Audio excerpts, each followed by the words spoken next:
Hello, this is Ben Traynor, editor of the Daily Reckoning. As you know, I'm here in Berlin, and I'm here in front of the Brandenburg Gate with Tom Tragett, editor of Currency Wars Alert.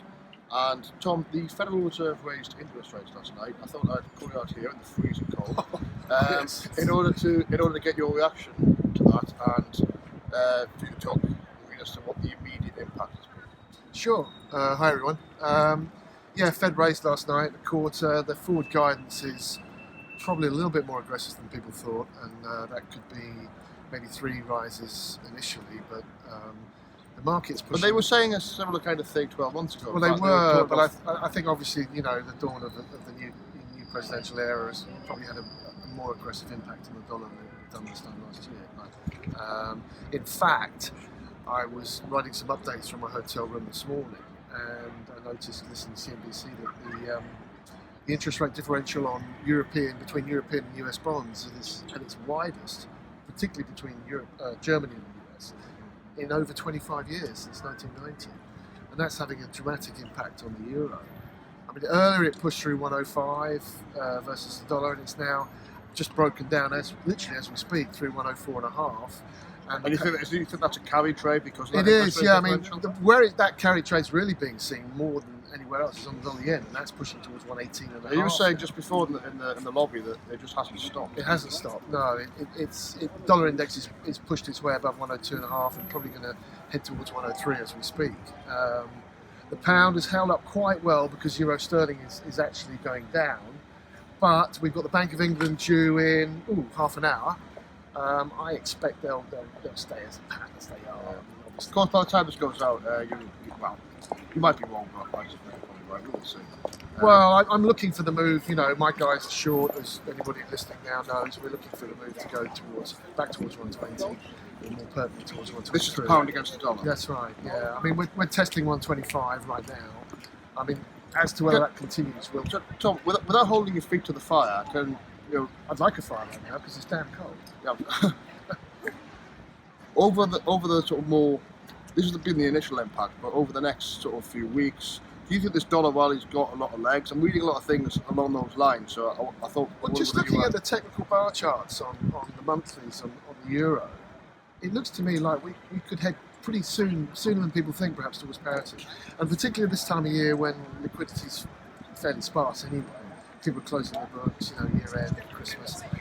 I wouldn't be surprised to see the euro push towards parity in the next week or two. To be quite honest, I really would. Because of that being the Christmas period and everybody's chasing the trade. There's not a lot of money out there going back on the table. So I think the interesting one for me, as I reported this morning, is that the gold situation, which is very much linked to the euro dollar, how that behaves, and what I reported on, which I heard last week, was that speculative accounts, hedge funds and the like, etc., have built up about 65 million ounce inflow of long gold positions ahead of the US election. And as of only last week, they'd only shed 5 million of those. So the market there is still clearly long of gold and hurting. And I think there's a few people who are actually long of euro dollar as well, and they're hurting. So we're seeing big technical level has been taken out this morning, 104.63, which was a decade low. We've taken that out right now as we speak. So I would be very surprised if there isn't some considerable follow through. Okay, now, yesterday we were having a drink and we were talking about cable, the pound-dollar exchange rate. Now, as you've just mentioned, your readers have got a live trade at the moment, which is currently doing well from that. Yeah. Now, we were talking about, obviously we saw the big fall the pound did after the referendum. We saw the second big fall that it did after during the Conservative Party conference, when Theresa May said, right, there's now a deadline for triggering Article 50. And I remember the question I put to you, and you were quite adamant in your response. I asked you, is this it? Has the pound found its floor? And you were pretty adamant that it hasn't. Well, there's two dynamics in play here. Don't forget we've got the stronger dollar.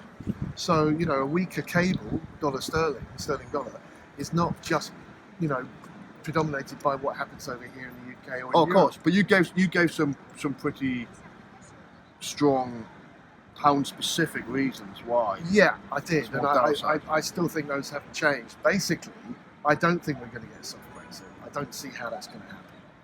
We discuss why that is. I don't think Europe can afford to give us any kind of deal. If we're in, we're in. If we're out, we're out. It's as simple as that. Because of the signal it would send to other members of the EU. Absolutely.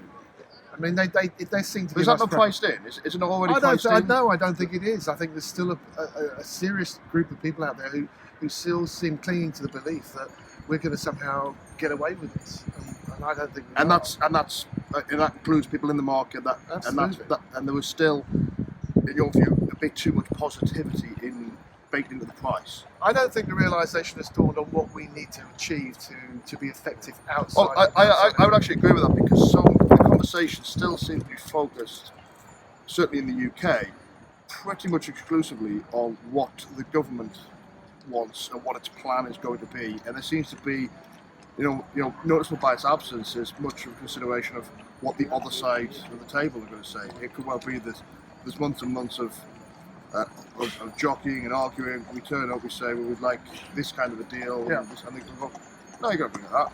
Well, people like here in Berlin would say, can't No. sell that to the Germans. No. Yeah. Well, take the simplistic view. If you're in the club, you get the privileges for the club. This is what Dijsselbloem has been saying. It's what other senior European officials have been saying for weeks. If you're not in the club, then what is there to negotiate? You're not in the club So anymore. it's fair to say that basically it's hard Brexit or no Brexit. Exactly. And politically you can't have no Brexit. No. Because people voted for it. So where does that leave you? Well, it leaves you with the one option that you do have if you're faced outside the customs union with an issue of trade tariffs and all the things that entails, is you can actually devalue your way back into equilibrium. So That you means keep weakening your currency. you have to want keep to weakening have a your lower currency. currency, Absolutely. and that's how. This is one of the you make a few good choices point. you've got. And presumably you're going to be looking for further trades, in the pound. Well, this is a very long-term play, Ben. I know the pound is, we're around 125. We had the flash crash. We went down that silly night. 114 traded, but then they revised that to 118. We've subsequently bounced up to near 128. That's a pretty big bounce. I don't think the full story is anywhere near priced in at 125. And I'm still looking for, over the next 2 to 5 years, I'm still looking for a move towards parity. Right. So potentially a long way yet to go for the pound. There's quite a bleak note on which to end there, given that I need to change some money. I don't think it's quickly. I don't think it's bleak. It's just realisation. Yeah. Okay.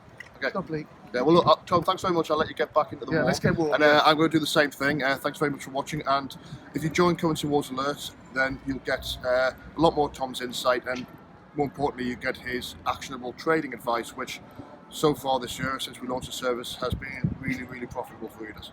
Thanks for watching. Thanks. Bye now.